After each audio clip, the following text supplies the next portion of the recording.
ఉమ్, ఉమ్, రెండవది ఇప్పుడు ప్రస్తుతానికి సైలెంట్గా ఉండి డైరెక్ట్గా సీఎం కాన్సెప్ట్కి యాక్సెప్ట్ చేయించడం.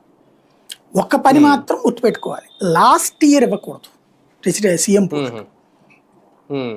ఎన్నికలకు ముందు ఎన్నికల ముందు ఇవ్వకూడదు. ఇస్తే ఇవ్వకూడదు. ఉమ్, ఇప్పుడు 1 year అయింది, ఇంకొక 6 monthsలో ఇచ్చేయాలి.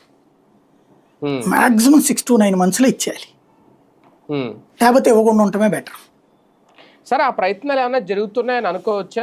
మొన్న లోకేష్ గారు ఫ్యామిలీతో వెళ్ళి మోడీ గారిని కలవడం కానీ, ఇప్పుడు రేపు బాబు గారు కూడా వెళ్తున్నారంట. ఓకే, వేరే ప్రాజెక్టుల గురించి ఇవన్నీ మాట్లాడడానికి అంటున్నారు కానీ ఆ, ఇది దగ్గర పెట్టుకొని, మహానాడు తేదీలు దగ్గర పెట్టుకొని ఇప్పుడు ఇమీడియట్గా వెళ్ళడం చూస్తుంటే ఏమైనా కనెక్షన్ ఉందా? ఏమైనా చర్చిస్తున్నారా కేంద్ర పెద్దలతో? అది బయటికి చెప్పరు కానీ ఉండొచ్చు, అంటే హింట్ ఇస్తారంతే, వాళ్ళు ఏం అడ్డుపడరు కదా.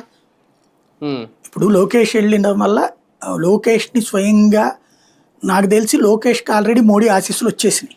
మొన్న ఎప్పుడైతే ఆయన ప్రత్యేకించి పిలిచి క్యాకేసి మాట్లాడుతున్నాడో అప్పుడే లోకేష్ని మోడీ యాక్సెప్ట్ చేసేసాడు చంద్రబాబు వారసుడిగా. ఇది నెంబర్ 1.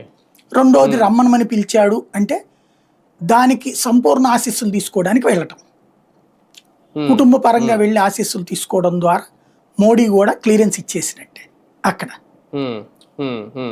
అంటే ఇక మోడీ ఆశీస్సులు ఇచ్చినప్పుడు పవన్ కళ్యాణ్ అడ్డుపడ్డ కదా.